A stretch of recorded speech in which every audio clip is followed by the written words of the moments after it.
राम राम जी मित्रों। अब हम भगवद गीता अध्याय 8 के समापन में प्रवेश कर रहे हैं। भगवान श्री कृष्ण कह रहे हैं, अव्यक्तः अक्षरः इति उक्तः तम आहुः परमां गतिम यम प्राप्य न निवर्तन्ते तत् धाम परमं मम। और जो अव्यक्त अक्षर इस नाम से कहा गया है, उसी अक्षर नामक अव्यक्त भाव को परम गति कहते हैं तथा जिस सनातन अव्यक्त भाव को प्राप्त होकर मनुष्य वापस नहीं आते, वह मेरा परम धाम है। अगले श्लोक में भगवान श्री कृष्ण बता रहे हैं, पुरुषः सह परः पार्थ भक्त्या लभ्य तु अनन्यया यस्य अंतःस्थानि भूतानि येन सर्वम इदम ततम। हे पार्थ, जिस परमात्मा के अंतर्गत सर्वभूत हैं और जिस सच्चिदानंद घन परमात्मा से यह समस्त जगत परिपूर्ण है, वह सनातन अव्यक्त परम पुरुष तो अनन्य भक्ति में ही प्राप्त होने योग्य है।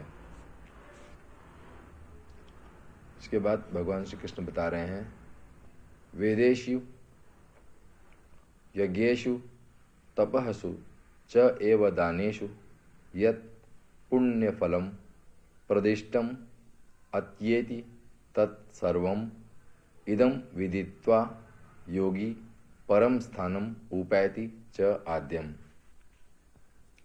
क्योंकि योगी पुरुष इस रहस्य को तत्व से जानकर वेदों के पढ़ने में तथा यज्ञ तप और दानादि के करने में जो पुण्य फल कहा है, उस सब को निसंदेह उल्लंघन कर जाता है और सनातन परम पद को प्राप्त होता है। भगवान श्री कृष्ण कह रहे हैं कि योगी पुरुष जो रहस्य है, भगवत प्राप्ति का जो रहस्य है, सनातन का जो रहस्य है, उसे तत्व से जानता है।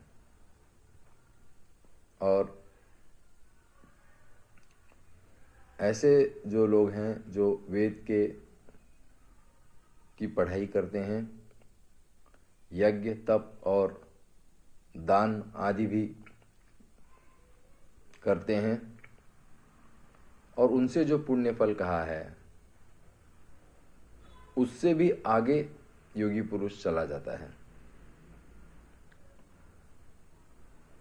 और सनातन परम पद को प्राप्त होता है। सनातन परम पद प्राप्त होने का अर्थ है कि भगवान श्री कृष्ण में, भगवान में लीन हो जाना। जो सनातन चहुं ओर व्याप्त है, जो सनातन चेतना सब ओर व्याप्त है, उसी में उसकी गति होती है। इसके पूर्व भगवान श्री कृष्ण ने यह भी बताया कि जो परमात्मा, जिस परमात्मा के अंतर्गत सारे भूत दिखाई देते हैं, भूत गण यानी कि जो चर और अचर दोनों हैं, वह समस्त जगत परमात्मा से ही व्याप्त है।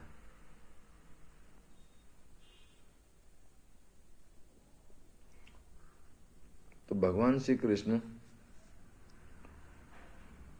उस परम पद की ओर कैसे अग्रसर हुआ जाए, उस परम पद में, परम पद का जो रहस्य है, उसको समझाया है यहाँ पर।